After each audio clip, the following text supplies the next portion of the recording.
Mereka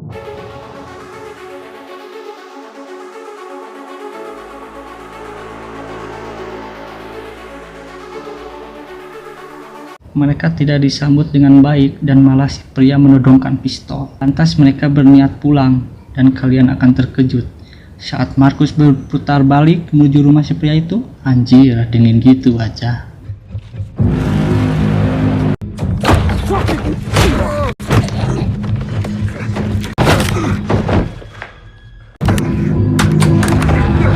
Namun Lennart dengan kecemasannya takut diselidiki oleh polisi, lantas dia mengambil deterjen untuk menutupi pembunuhan. Namun saat mencari bahan, Lennart tak sengaja melihat pria lagi nonggeng. Anjir, alas ya boy.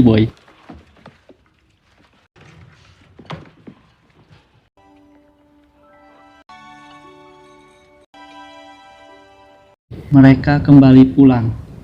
Dan sesampainya Markus di rumah, ada si Pak Boy. Lantas Markus pun meminta maaf. Lalu mereka mengobrol sambil makan ali agrem. Ketika Markus sesah bobo, dia mencoba menonton TV dan melihat berita tanggapan Kurt, sang ketua geng motor, dan dia saudaranya si pria yang tadi Markus cabut nyawanya. Lalu Markus menyuruh kepada 3 programmer itu untuk melacak Kurt dengan semua informasi dan aktivitas. Namun Otto berkomentar bahwasannya dia menghampiri Markus bukan untuk pembunuh, tapi untuk memeras aksi yang membuat kereta kecelakaan. Tak lama berselang setelah mereka berdiskusi dan keluar dari gudang, Mathilde pulang sekolah dan menanyakan kepada ayahnya siapa mereka bertiga itu.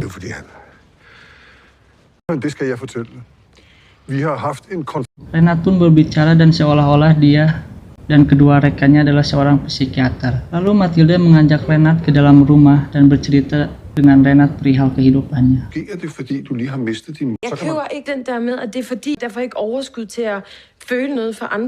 Nah, ini dia si Kurt, sang pemimpin geng Rider of Justice. Ia menyandar seorang pria malang yang bernama Bodaska, menonggeng di adegan sebelumnya, mengancam akan menembak jika Bodaska tak berbicara siapa pelaku atas kematian saudaranya. Bodaska tak mengingat apapun, cuman dia mendengar nama Emmentaler.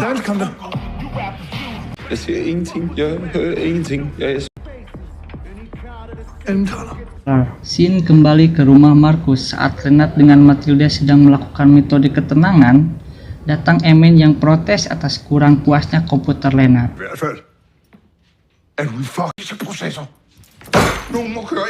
Emmen pun menyuruh Lennart untuk mengambil komputer Emmen di rumahnya. Saat di perjalanan, Lennart banyak ngoceh.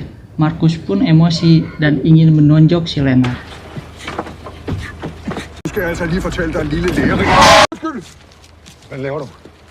Sampainya di depan rumah Emmen, mereka ditembaki oleh anak buahnya si Kurt, dan kalian akan melihat pemain pro menggunakan senjata.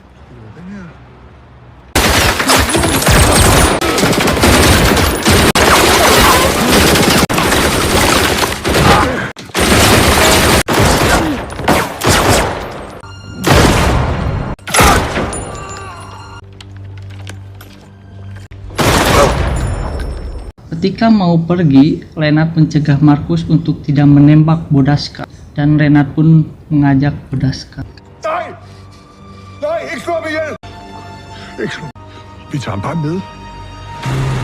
Ketika malam tiba, mereka semua makan dan menanyakan tentang kerjaan Bodaska.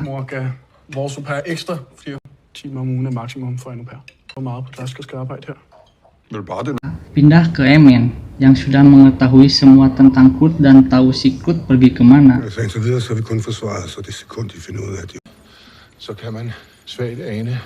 Emmen meminta kepada Markus untuk mengajari mereka cara menembak. Dengan rayuan si Emmen, Markus pun mengiyakan untuk mengajari mereka. Sore pun tiba. Markus yang mengajari mereka cara merakit senjata.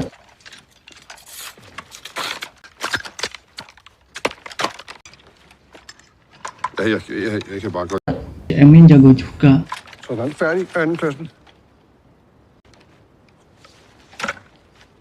Anjir, ngebanget sama. Saat di gudang, Emmen mengetahui kemana tujuan si Kurt saat itu. Kurt deltager i aften kl. 19. Noller skal mødes i aften på noget, der hedder Restaurant Antu. Tanpa berlama-lama, mereka semua akan menyerang balik ke restoran Liverpool yang akan didatangi Kurt. Mereka berempat berangkat. Saat di jalan, Otto yang sebenarnya enggan melakukan ini dan kedatangan Otto ke Emmen hanya untuk memoroti si pelaku atas kecelakaan kereta. Dan Markus malah memukul dan membuang si Otto yang banyak cakap.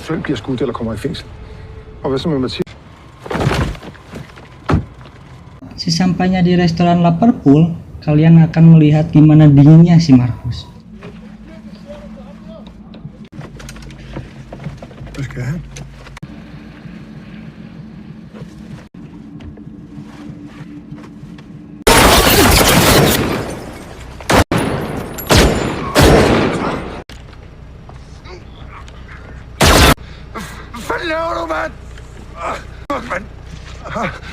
Selesai itu, mereka pulang dan bertemu lagi dengan si Otto. Saat makan siang, Matilda menanyakan kenapa hidung Otto, dan Matilda tahu karena ulah ayahnya.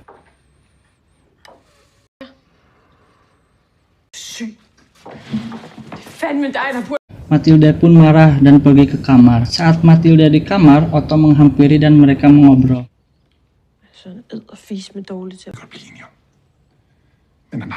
Saat mengobrol, Otto melihat kejadian di kereta yang ditulis Matilda di kertas kecil yang ditempel di dinding. Waktu pindah ke malam, Renat dan Bodaska sedang mengobrol. Bodaska menceritakan kehidupannya. Lalu Renat bertanya, kenapa kau bisa nonggeng? Lege mig ud og så kom med Palle og tog mig til Tyskland som bycykel. Lantas Bodaska bercerita. Saat Bodaska bercerita, Renat menyadari sesuatu kalau yang dibunuh waktu itu bukanlah si saudara Kurt, melainkan dokter gigi yang berkebangsaan Mesir. Og I dræber ham torsdag. Nej, ingen to. Assalamualaikum.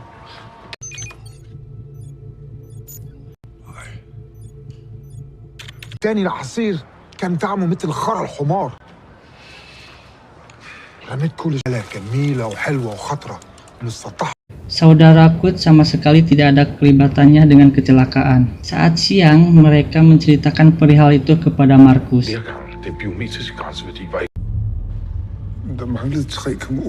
Lalu Markus amuk-amukan di kamar mandi. Datang Otto dan mencoba menenangkan Markus.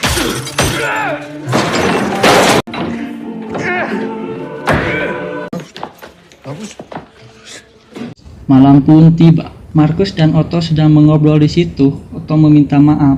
Dia cuma tidak punya siapa-siapa lagi ketika istri dan anaknya meninggal.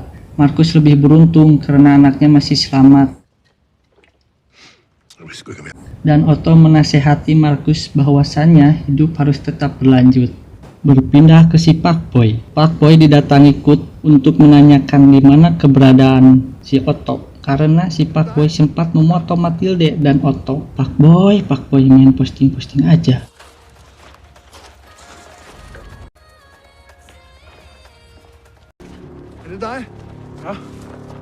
Lalu Kurt mematahkan jari-jari si Pak Boy dan akhirnya Pak Boy buka suara.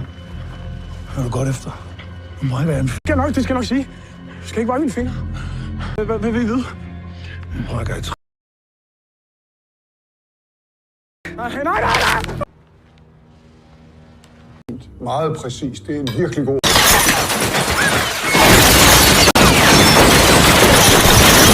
Untuk mengambilkan senjata PUBG-nya, dan kalian akan melihat bagaimana sang aktor utama berperan. Og ligegyldigt hvad der sker, så bliver du det.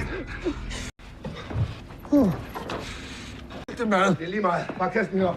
Kom. Hvorfor fanden har I skilt?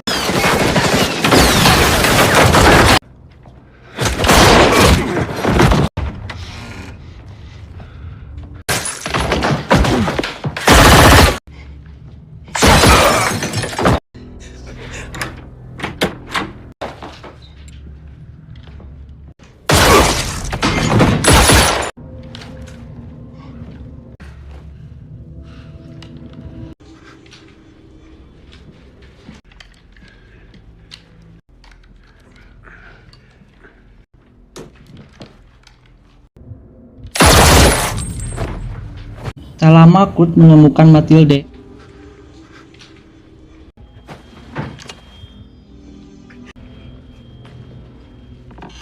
Ia disandra Kurt dan mengancam Matilde. Jika Markus tidak keluar dan menyerahkan diri, Kurt akan menembak Matilde. Kom ud, Lyse! Ned på knæ og smid det lort der fra dig.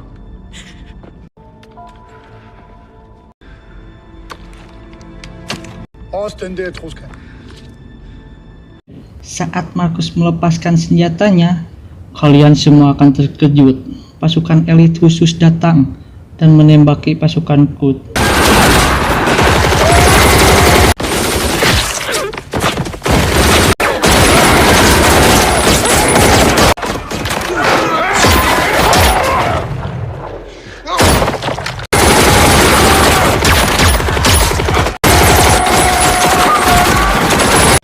Hvad fanden har vi egentlig gjort der? Akhirnya mereka semua selamat, termasuk Markus yang memeluk Matilde.